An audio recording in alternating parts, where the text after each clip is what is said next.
very excited to have Dr. Rob Graham with me. He's the founder of Techno-Resiliency. So welcome, Rob. Thank you very much, Corey. Very honored to be here and looking forward to it.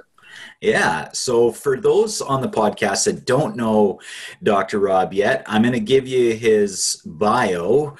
And Techno-Resiliency founder and published author through Springer, Dr. Rob Graham empowers businesses and educational leaders to thrive as technology-enhanced workplaces.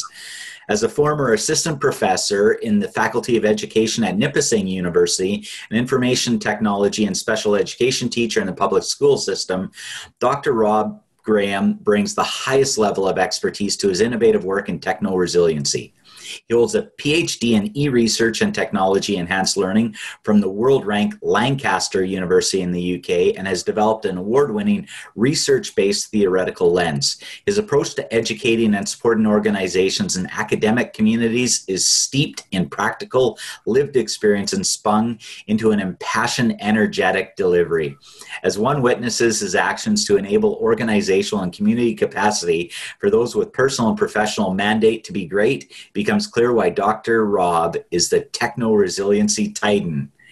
And what's high expectations, Corey. That is. But I also know you're a coach, in particular a goalie coach. Correct. And you're a musician. Yeah. I like to and do husband and father. Husband and father, correct. I think that kind of sums it all up. But you know, it's interesting because, reading that and hearing, the techno-resiliency titan, and I'm working on another book right now, which I'm very excited that'll be coming out in October, and that's the mandate to be great. And that's the 5 principles of techno-resilient organizations and people. And that book, I think, will really be a wonderful platform for me to kind of launch off with this new endeavor in terms of this techno-resiliency consulting business that I've just recently launched.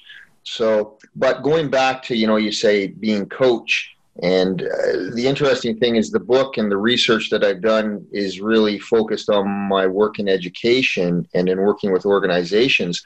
But there's some really nice parallels that we've discovered between what you do with Hot Nation and working with athletes and high performance. So, I mean, just to kind of really summarize, the types of people and organizations I work with, I really view as being high performance. Absolutely. And I think that's where we resonate. And our good friend Jocelyn Duffy, who was a previous podcast guest, introduced us because she figured we'd have a lot to geek out on, and we've certainly been able to do that. So I'm very excited to share. Now, before we get into the mandate to be great in these 5 traits and that you've alluded to, tell me kind of the founder's story. How do you get to this? Because you have a very interesting background and path that's brought you to where you're at. Well, it's interesting because the whole notion of techno-resiliency, it really has come out of my lived professional, personal experience. So as we discovered together, learning about you and some of the conversations we've had, and, my background is in teaching and learning. And it started really early in my life teaching in Japan and in Hawaii. And at that time, it wasn't about technology, but it was really about resiliency. When you land at age 21, 22 in a foreign country with no money, limited experience, and you're teaching kids English that can't speak English, and you're living in a foreign country, I had to become very resilient. I had to make do with what I had around me.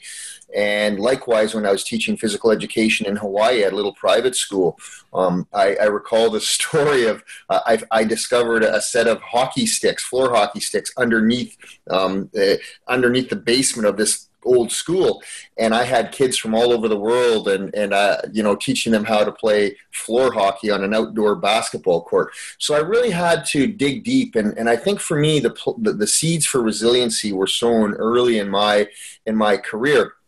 The way it kind of transformed into techno-resiliency, interestingly enough, was when I formalized my education and went back to school and got my teaching degree.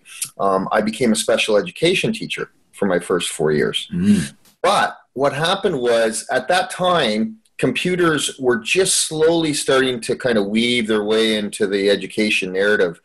In Ontario, Canada, we had icon computers, which were kind of self-contained, the very limited educational experience for kids with that.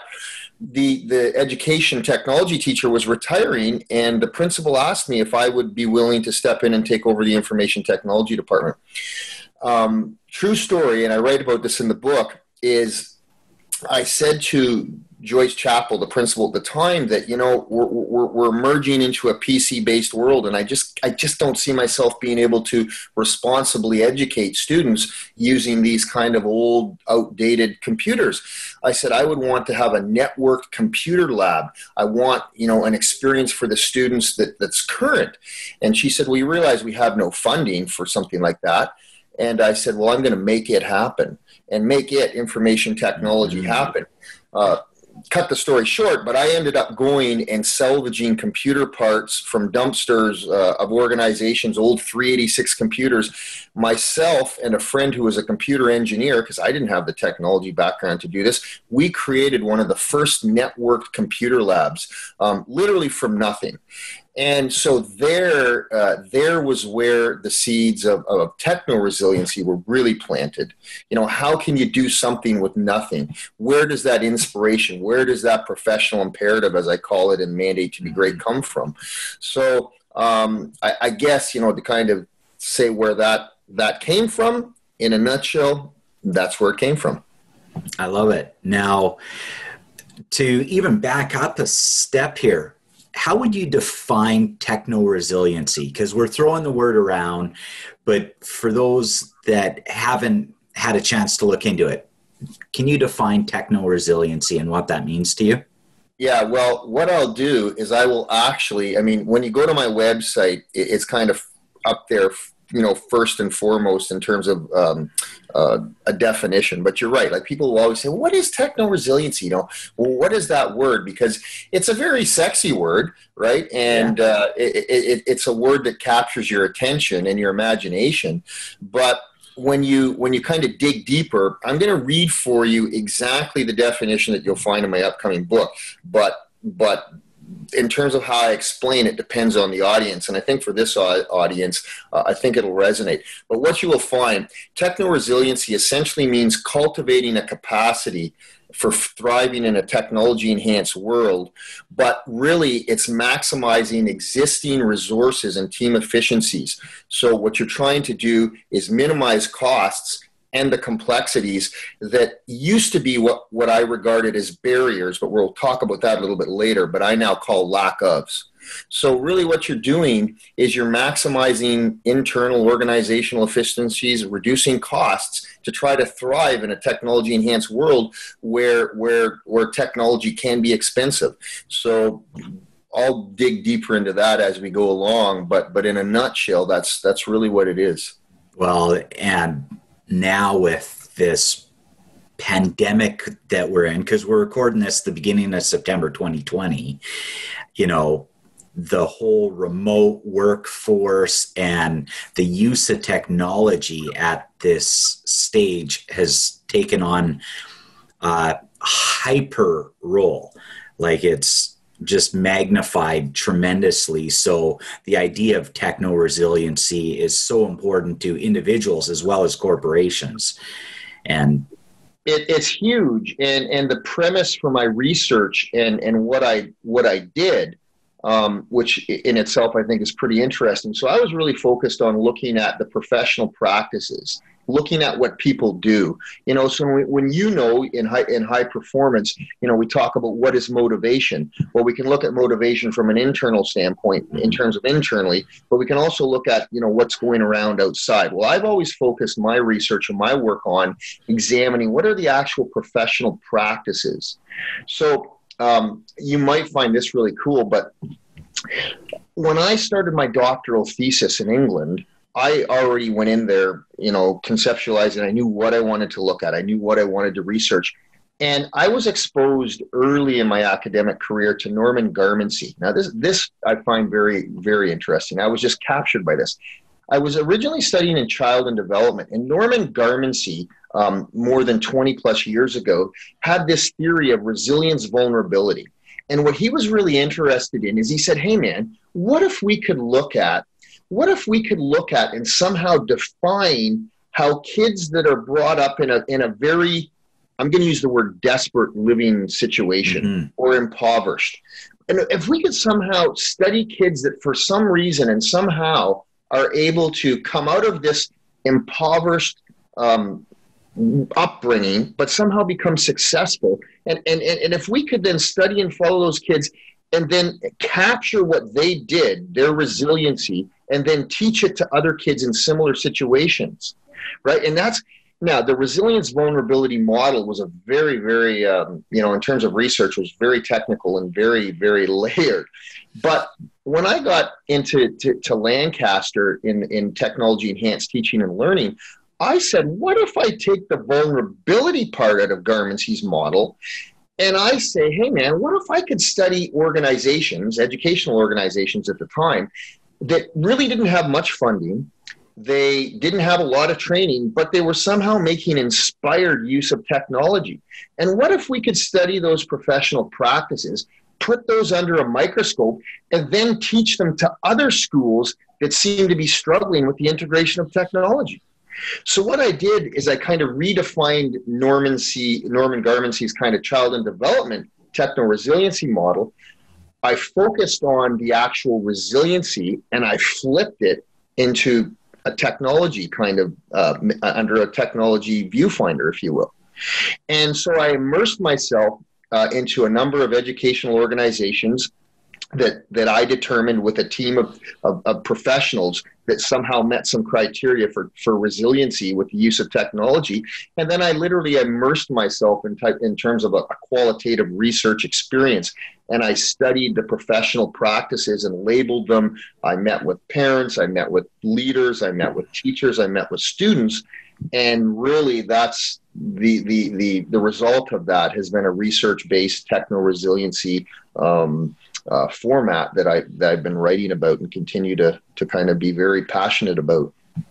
Well, it's fascinating. And I know before when we were offline in part of our prep, we've talked about even the role of vulnerability. I mean, your research took that piece out and brought in the technological piece with resiliency, but we also know that vulnerability plays a piece in high performance and that. So it's interesting that you're able to combine those two and carve this very unique niche that now, I mean, talk about having legs and demand.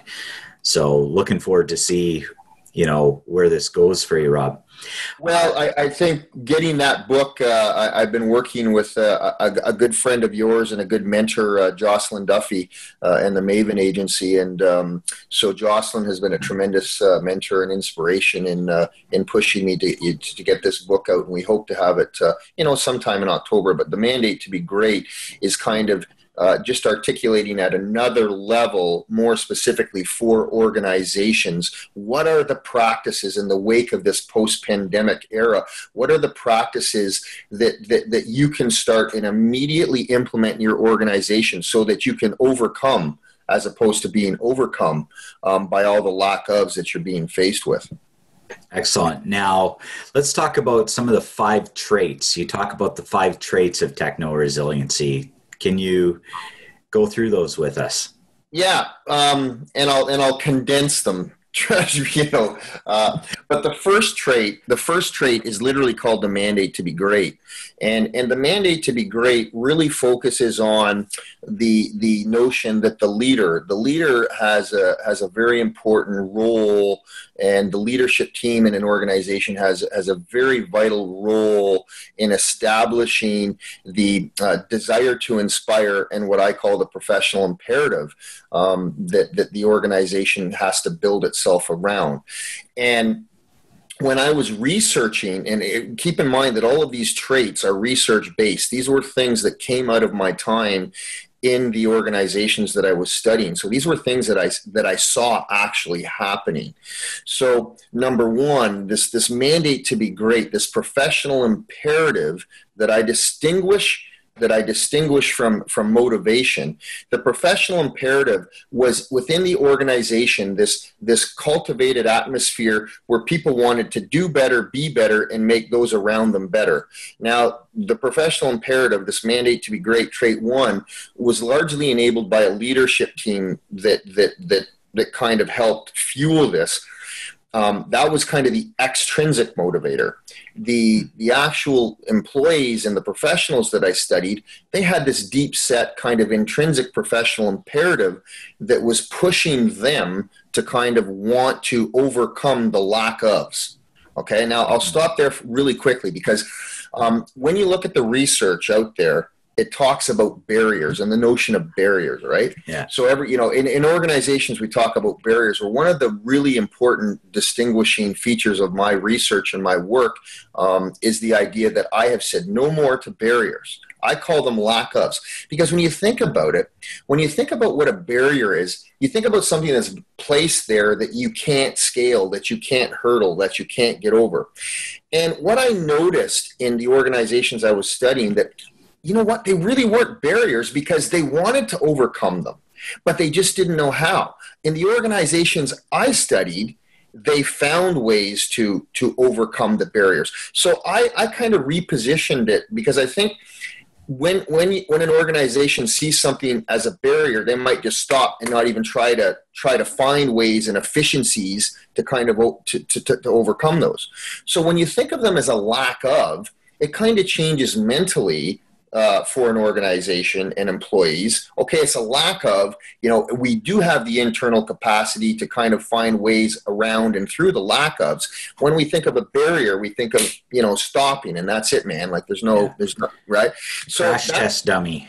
Yeah, so that's a really, really important, when I work with organizations and teams and people in general, just that mental image, just that theoretical shift in understanding what the difference is there is really important.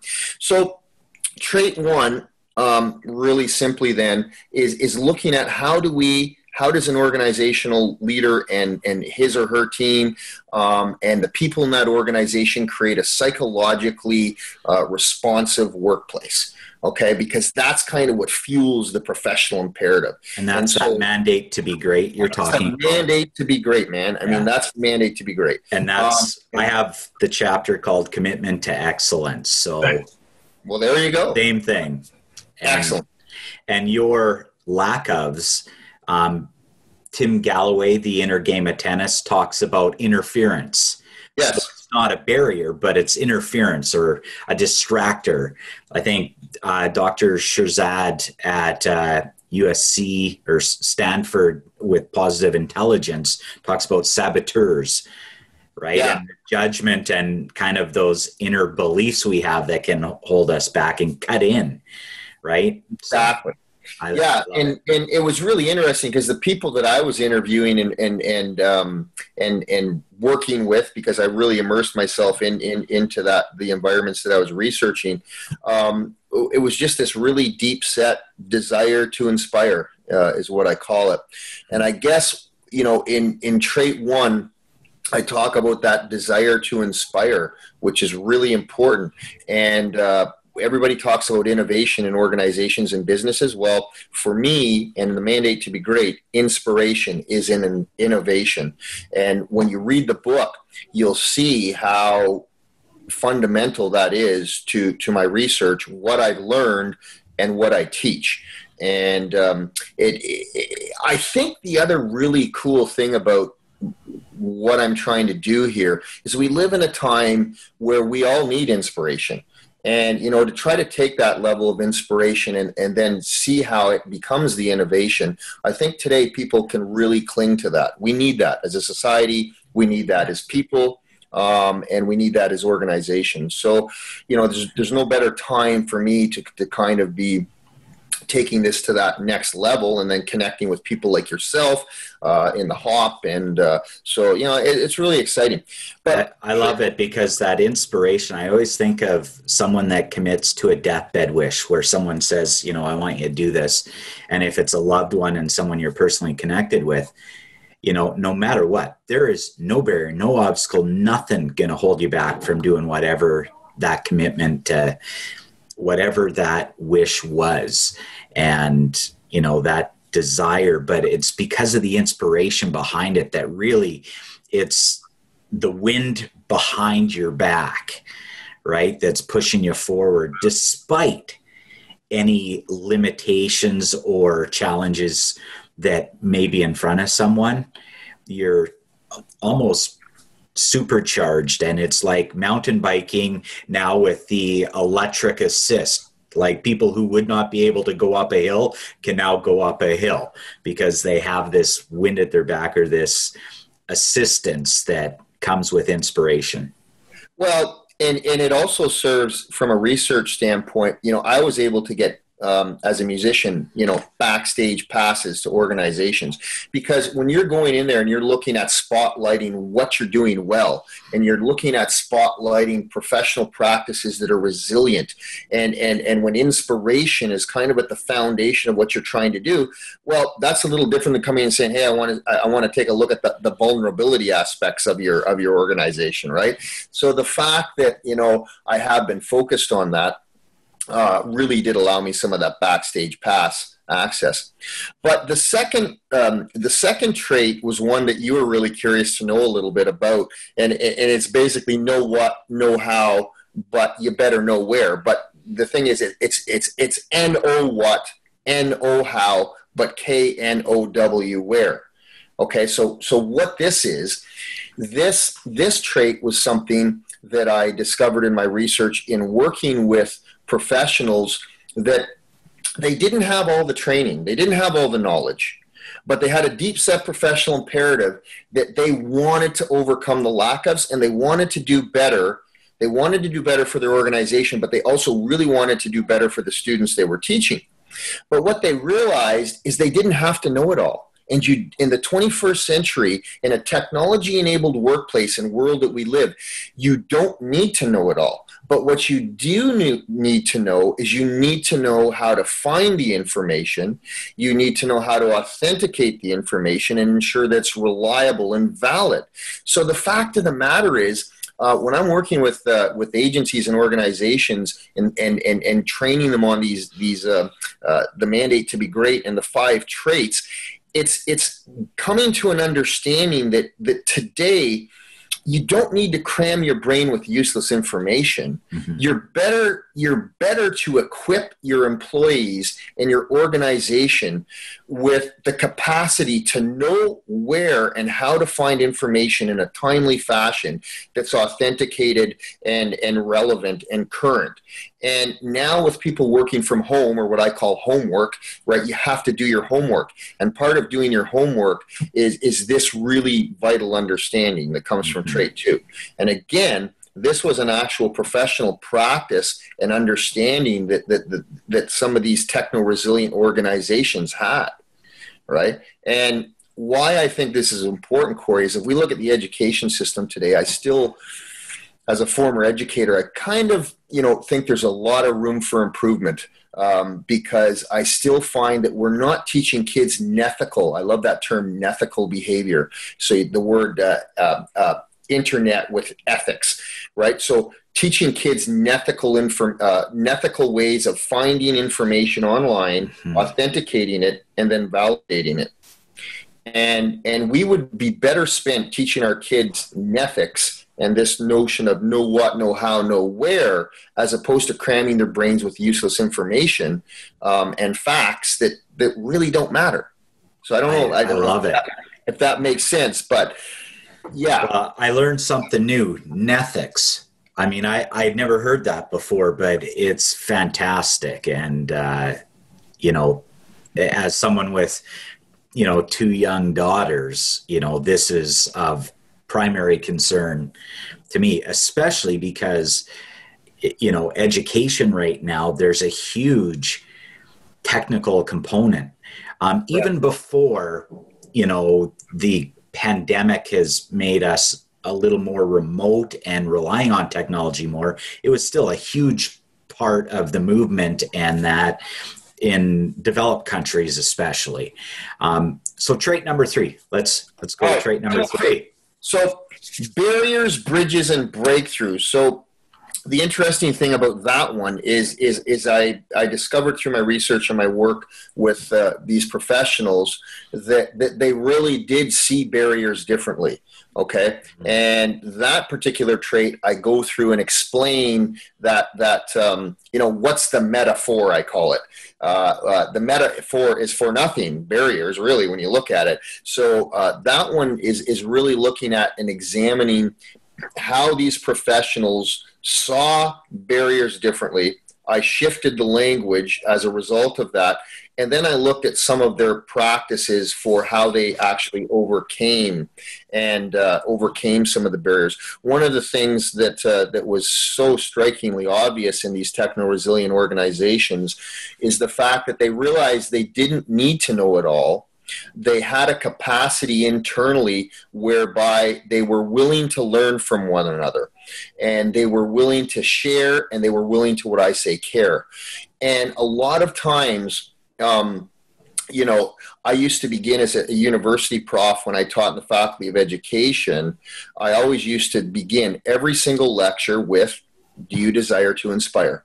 Because I always used to say, if you're an educator, if you don't desire to inspire, man, then, literally, I wish I could have said, get out of my class. I more or less said, look, if you don't desire to inspire, hopefully by the end of your time with me, you will. But, Corey, it's interesting. When I started writing The Mandate to Be Great, and I started even really delving more into my work and my research, I wrote another book called Techno-Resiliency in Education. This one is an academic text, okay? So that one was published through Springer. And I was going back and looking at some of the work that I had done.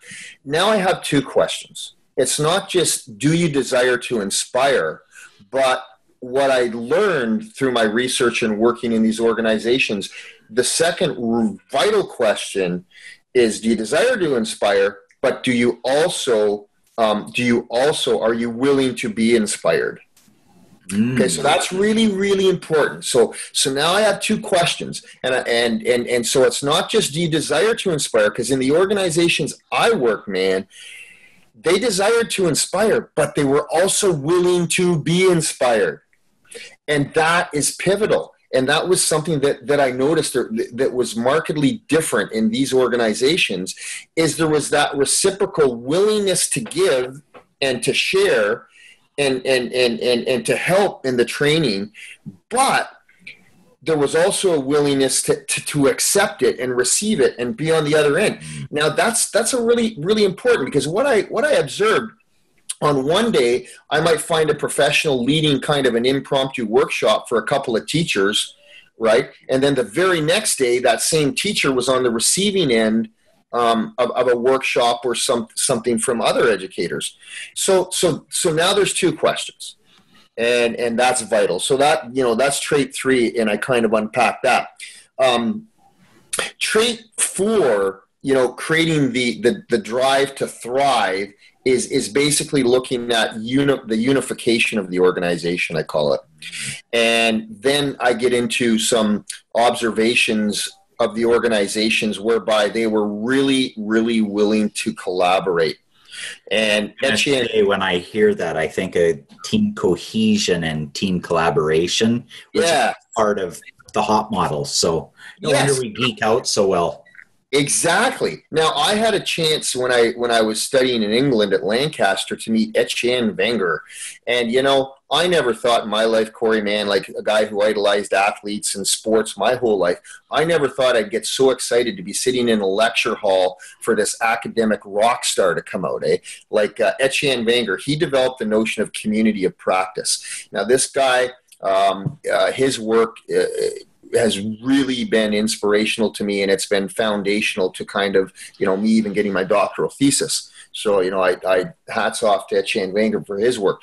Long story short, the agencies that I worked in, by all definitions, that Wenger gives us had established a community of practice. Okay. Now, what is a community of practice? Well, when you have a community of practice, you have basically what are called strong ties within the organization. You basically have a defined mission and goal that people are committed to.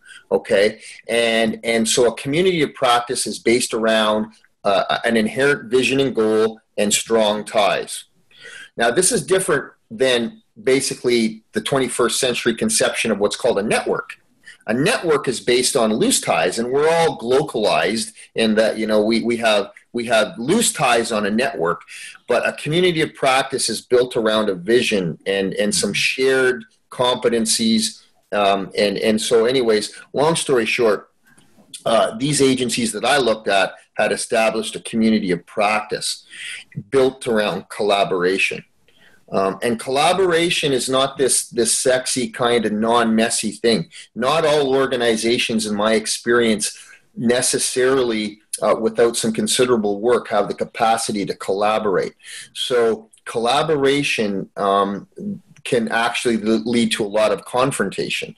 And so one of the things that I do in my work in looking at and working with organizations is understanding that, collaboration is hard work. It doesn't just happen. Sometimes you might be coordinating or cooperating when you think you're collaborating. And so we look at that. So this particular trait. And I would add compromising. Yeah. And there's going to be a lot of compromising to get to the collaboration stage, right? For sure. So, you know, in that trait, we kind of drill down and we look at this kind of unification of the organization, the notion of community of practice. The fifth trait is called the kingdom of freedom. And it's an interesting trait, because what I discovered is that in these organizations that I eventually labeled techno-resilient, is that they made use of what was around them. And there's a wonderful historical term called bricolage. And you know, it's a historical notion of making do with what you have. And these individuals, professionals, and organizations I studied, they basically made use of older technologies, and they were able to find the value in what was around them. They also found the value in one another. And they had a lot of what I called internal professional development, as opposed to bells and whistles professional development. Bells and whistles professional development is sometimes high-priced professional development that comes in and features just the bells and whistles of a particular technology. These organizations develop their internal capacity to share, to care, to do better, to be better, and make other people better. Mm-hmm. And Corey, they're my friend. In a nutshell, are the 5 traits. I love it. I love it, Rob. Now, in a previous phone call, I wrote down something that was said, and I'm going to bring it up. It was overcome or go home. Yes. Quote. Tell me what you mean by overcome or become or go home. Okay. So there, in the book, The Mandate to Be Great, early in the book, you know, when you're kind of establishing the groundwork for what's going on and a framework for how and why I took the book on and what I intend to do, we're currently in a time and in a place where many people, you know, have been overcome emotionally, financially, psychologically. Organizations have not been able to overcome a lot of the lack ofs or formerly barriers, right? Mm-hmm. And so the whole notion of overcoming versus being overrun or overcome is built on the whole premise of the mandate to be great is what can we do collectively as an organization so that we can overcome versus being overrun or being overcome. Right. And so really, you know, fundamentally that's kind of at the heart of what I'm trying to do. And again, in the time that we're currently in, Mandate to be Great is not necessarily just a book that's time-stamped for this period. The lessons learned and the research will carry us far beyond that. It just so happens that this is the time, I think, when this message and the research and the stories and the insights can really be utilized and appreciated by organizations and people and athletes. So the book Mandate to be Great is the 5 principles of techno-resilient people and organizations. But you and I have both kind of discovered through our conversations and time together, your work in HOP and my work here, that we can mesh those things with our athletes at the individual level and at the organizational level. Absolutely. And I wanted to make sure that point was clear to our listeners, that as much as the research was in the field of education, the transferability to the corporate setting or to the athletic setting is very real. And I know you and a close friend of yours do work with high-level athletes. So maybe you want to talk about that and how you've been able to bring the work of techno-resiliency into coaching high-level goalies and, that business you have, which is outside of, your core business, but a strong passion. Well, when you and I first met, Corey, and we were just both kind of struck with our connections and your relationship with some of the people I knew out west, and your background in sports, and I would be dropping names, and you knew these athletes and you'd worked with them, and so.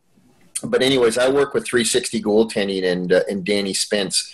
And Dan has, been a wonderful inspiration to me, and I've learned a lot from Danny. Danny was drafted many years ago, but by Calgary, I believe it was Calgary Flames. He was drafted by Calgary. He ended up moving along to Toronto, my team, the Maple Leafs. But a number of years ago, I met Danny when I was doing some work with the Powassan Voodoos, which is a junior A team here in town. And I was doing some work on mental mindset and just some team building for that particular team. And I'd also done some work with the goalies. And so Danny and I had a really unique connection in that he was really interested in my work in trying to inspire athletes at the mental level. And of course, goaltending, as we all know, as you move up the food chain in terms of goaltending, I firmly believe what separates, like a major junior goalie from an elite level, NHL level goalie is not necessarily the fundamentals and the reflexes and the positioning and all of those things. It's the mental, right? And so we know how important that is. You know how important that is in what you do. So we kind of combined with my background in teaching and learning and with my desire to kind of work with goalies in that area, I have been able to bring a lot of that to 360 goaltending. And again, another thing, Corey, that I'm really, really adamant about, and this is where you and I have talked a lot about, and I think that we're going to go forward with some great partnerships here, is that, just because you've been a coach or a player doesn't necessarily make you a great coach. And I've seen it, having been around high level athletes, that my background is in teaching and learning.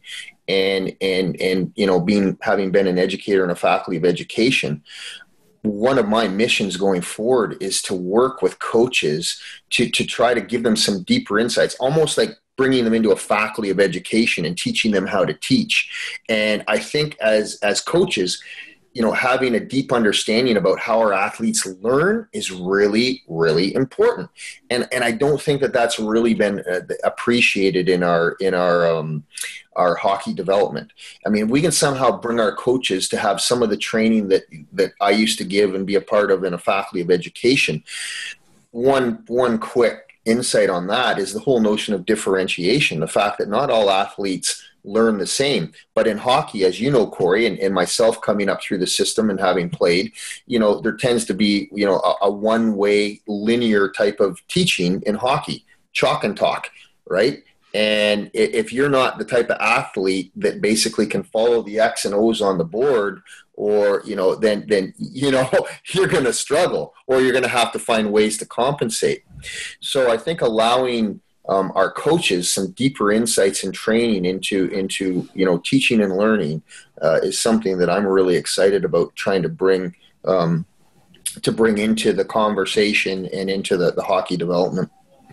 Absolutely. And, you're made mention of, how some people who are top players don't necessarily make the transition to being a top coach or manager because it's different skill sets, right? It's just different. But then there's others who were, maybe good or great players, but never, the top on their team, that go on to have amazing coaching careers because they were, again, it's a different skill set, and it's great to see that. And, you talked about in the development stage, and I know a previous guest, Luke Pierce, who was an Olympic coach for our men's sledge hockey team and is the assistant coach for Edmonton Oil Kings. He was talking about, the work with Hockey Canada and, how, at the pro level and that they have, top notch resources, people in that, but it's at that developmental level that, more can be done where we need to get it in because, it's almost appalling to think of. I heard a stat when I was doing a bunch of work with WHL teams, and that, almost 100% of the players in the WHL have agents. And a lot of them are getting their agents at bantam. So you have 13 and 14-year-old boys, in this case, who are getting sunshine blown up their wazoos, being told that they can make the show in that because it's a numbers game for the agents, as we know, because 1 to 2% of even those that make it to the dub, which is a small percentage, go on to a pro career. So I don't know, any thoughts on that at the developmental level and getting some of these additional resources in? Because a good friend of mine who works with pro athletes and that talks about the void that we can have in sport where, either you age out and don't go on to continue a career as a professional, or through injury, your career's cut short. And there's this huge void because you've had this dream of going down a different direction. And you've had this even in your career. I've had this where we have a dream of doing something, we go all in, and high performers are all in people. You're fully committed, you're laser focused, and sometimes things outside of our control happen that can set us off course. And the idea of resiliency is critical. But anyways, let's hear some of your thoughts. Well, there's two things there. And one of the things that I did a recent workshop for some young goaltenders a couple weeks ago at a camp we had about 48 goalies. And so I do a lot of on-ice work with the goalies as well in conjunction with Danny, but I often run a lot of the off-ice. And so I did an actual workshop for the parents. And one of the things that I talk about and wish that I had done more kind of in my hockey career, if you will, is to chase the experience versus chase the dream. Now, I talk about this a lot because Don Cherry said something once that really resonated with me many years ago. And he pointed the finger at the camera as he did. And he always said, don't ever snuff the dream of a young girl or boy in terms of their desire to play in the NHL. Don't ever do that. And you know what? I agree with that because I remember when my dream ended and how demoralizing that was when I realized that dream was over. But, if we focus on chasing the experience and we can somehow integrate that into, at a young age in terms of the differentiation in terms of what is chasing the experience versus chasing the dream. I was working with a AAA team the other day and I said, chasing the experience. I said, I want you to always chase the dream. Don't ever let anybody take the dream. But let's take it back and let's chase the experience. And what that means is enjoying the moments on the bus, enjoying the moments in the dressing room, enjoying the here and now, the hockey experience that your parents are affording you, and savoring those moments and that experience. and focusing on that. Always have the dream, but when you chase the experience and then you understand that there's many experiences you can have in hockey, not just one experience, not just the NHL experience, as I had the chance to play college and junior and university and armed forces. There's many experiences that hockey can offer you.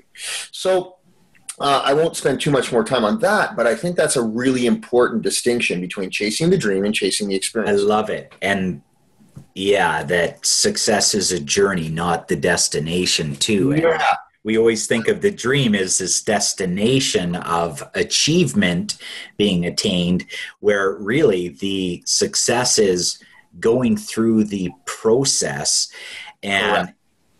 you know, being grateful for the successes, but also embracing the suck, because becoming a high performer in any field, there's points of suck. I don't know anyone that on a long-term sustainable basis doesn't experience a bit of that. And then when we have the setbacks, being able to learn from it as a positive experience. Now, in the moment, there has to be a gap when you have a setback or a failure or something that's truly upsetting. There's that process of grieving that loss, the loss of, or the lack of in that moment. But the trick is not dwelling in that space and then choosing, and then it's flipping the switch to choose to spiral up rather than continue to spiral down and focus on something that can't be changed now. You can't change the past. What you can do is shape the future. And again, yeah, I think it comes back to that notion for me, like, when I came up with the notion of lack ofs versus barriers, it's a psychological tool, if you will. But I think, framing it, and again, I'm really excited going forward in some of the work I know that we're going to end up doing together, specifically in the realm of sports. That's part of that coaching 101 developmental kind of reframing. Another thing that I'm adamant about, and it's simple, is the idea that, for coaches, one of the sayings that I would have on my wall is, when you do good things will happen. Now, the interesting thing about that, when you unpack that, it seems like a pretty simple thing, but I gave this to a coach the other day who said, what can I share with my kids? What's a good kind of mission statement? And I said, well, the thing that I try to live by is, and what I try to share with my athletes and my goalies is that when you do good things, but as I said last time, Corey, when you do things consistently, because the part of that that's sometimes missing is that when you consistently do good things will happen. Now, what I will tell my goalies, I can't guarantee when that's going to happen, but I'll guarantee you good things will happen. And so a lot of times younger kids developmentally, they think that, I'm doing good things, coach, it's going to happen right now. But no, when you consistently good things, I promise you good things will happen. And I think that's a really positive, inspirational, good kind of life lesson to be taught, right? So that's kind of another one of my hallmarks. But I wanted to backtrack quickly to one thing. When I look at coaching, when I look at working with goalies, when I look at working with businesses, organizations, when I look at working with you and HOP, and I look at the work I did in the Faculty of Ed, the one commonality that makes you successful as an educator, as a coach, as an organizational leader, the magical elixir is the interpersonal. So when we go back and we say, okay, well, how is it, some of these coaches, have had really great careers. Well, I can almost stake my career on it, that probably their ability to communicate, their ability to relate, right? Those are two things that probably have allowed them to be successful in coaching. Now, as an organizational leader, I talk a lot about the mandate to be great. I just finished doing some writing early this morning, and I look at an organizational leader. Leaders in general are judged by their actions, reactions, inaction, right? So you're like an action superhero. So I call leaders and organizations action superheroes, and it's all based on, how are you acting, reacting, and interacting. And so I don't see that any different from, like being a high level coach or a coach, right? It's your interactions. You're an interaction kind of superhero in that regard. So that to me is the piece. That's the magical elixir. I think when we go back and say, well, what is it that's making, this guy that was a hockey player, went on to be a great coach, probably the ability to communicate. Now, I'm not going to use any names, but I was a goalie coach many years ago, and with a very elite level coach. And man, the ability of that individual to communicate, I kind of questioned that. I mean, that there was a lot of issues sometimes that with better communication probably could have been avoided. So I learned a lot from that experience. The communication educator, teacher, coach, organizational leader, ability to relate, probably at the core of what's made them successful. Yeah. And it's interesting because when we had Luke on the show, Luke Pierce, he talked about the role of trust and building trust with your team. And I thought, that is unique and it's not talked about enough, but that's that interpersonal, like where integrity, credibility, and authenticity overlap. And in that Venn diagram, that sweet spot, my buddy Ed Wallace, calls that relational capital, where it comes in, others, emotional intelligence. The World Economic Forum says it's going to be one of the top skills, looking into the future over the next 10 years. And when you look at the others in the top 10, there are many, and I would say probably 75% of the other 9 would fall under kind of categories of emotional intelligence. Definitely. And again, if you look at educators, which I spent a good part of my life, working in a faculty of education and teaching myself, the ability to communicate, right? The ability to communicate. And when I talk about communication we often think of as a one-way street. It's not. Communication is a two-way street. And so, effective communicators and that whole interpersonal teaching is probably the most interpersonal profession in the world, because if you can't relate to your students and connect at that interpersonal level, which is built through communication, then you probably are not being an effective educator, and you're probably not being an effective organizational leader, and you're probably not being an effective coach. So, that if I'm looking at, what is the thread that we kind of weave through a lot of these things. And I'm going to add one more thing, as we talked about as a drummer in a band, is that having played in the same rock band for 17 years, that ability to communicate with band members when you're on a stage and you're playing live, there's kind of, communication is vital on the stage, off the stage, and so it just permeates itself into every aspect of life and living. Absolutely. Now let's talk about how you personally, in terms of success habits, I ask this of every guest, give us some of your habits that keep you being a top performer, and that you would give some of the listeners, and then before you do that, I want to put this in perspective. We're similar in age, so let's call it around 50. But you bench how much right now? Well, the other day I did 346, I think it was. Yeah.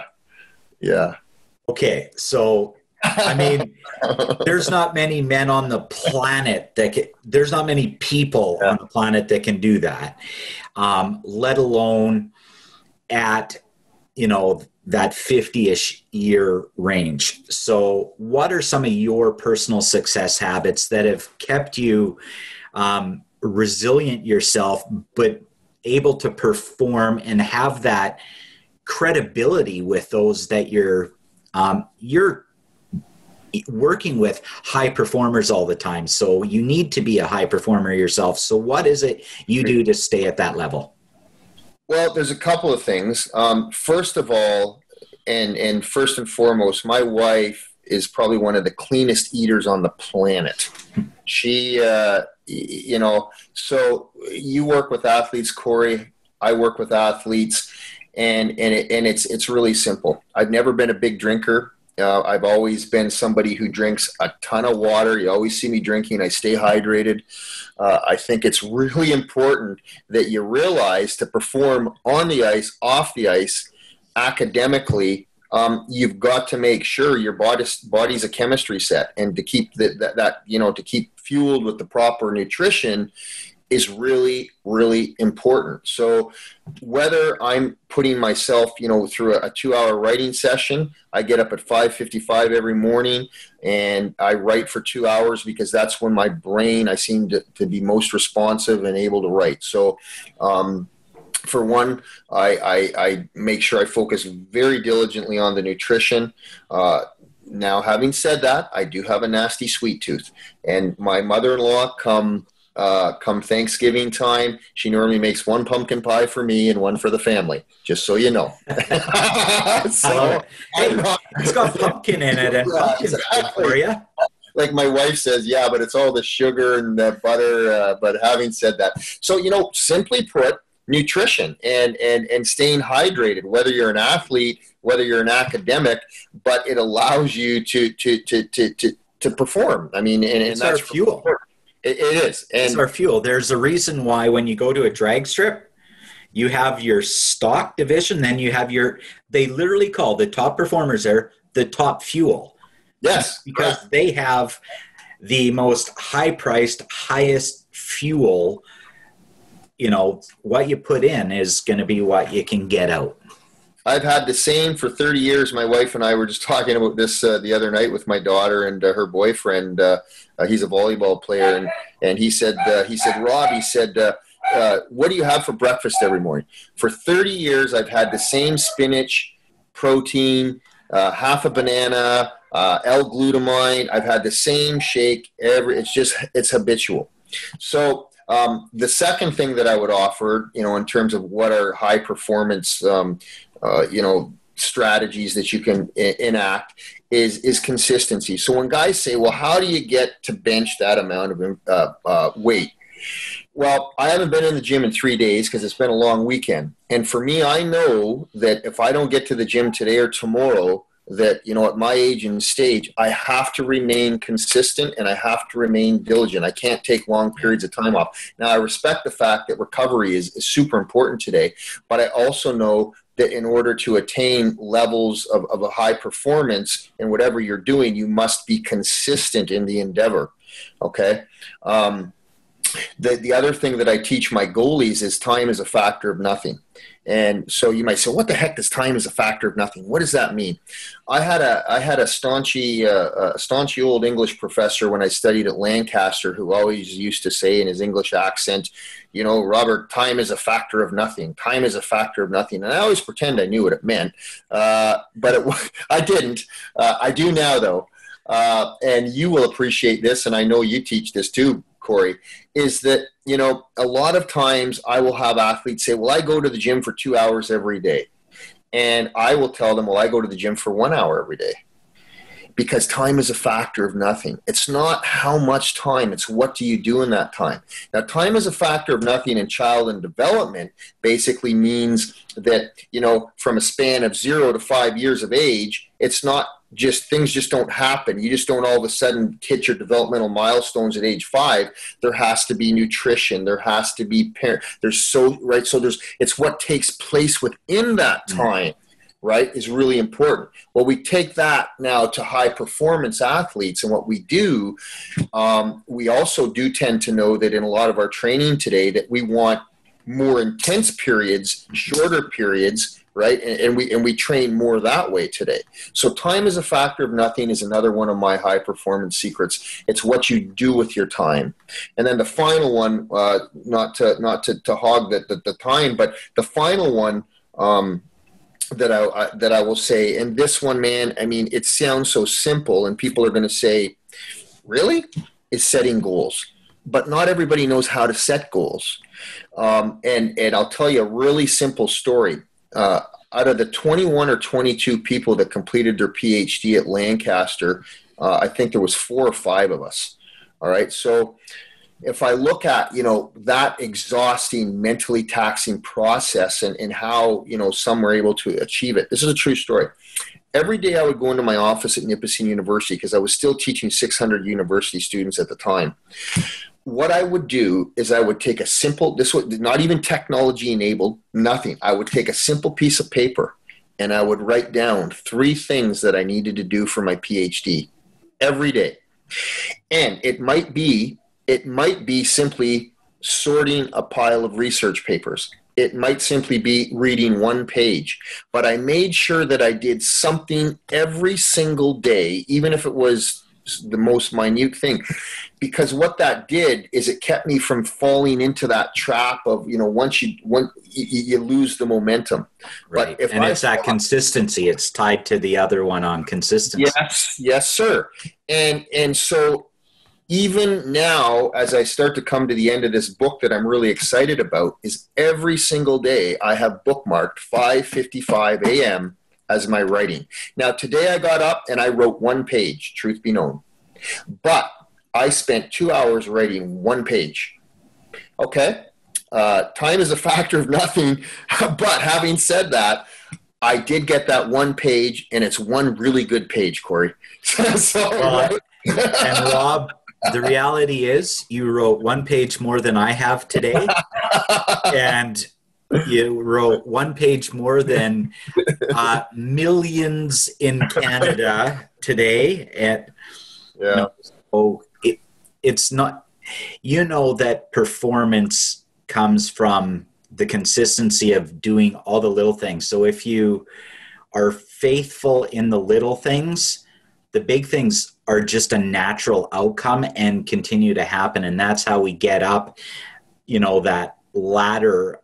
Well, not ladder of success, but if we look at Mihai Csikszentmihalyi and flow, being in the zone, it's doing the little things with consistency, deliberately, and with feedback or coaching more particularly, to continually improve. And it's that 1% to 4% difference consistently per day, per week, per month, per year, that the compound effect of that is astronomical. And it's that little bit that is actually the exponential growth factor.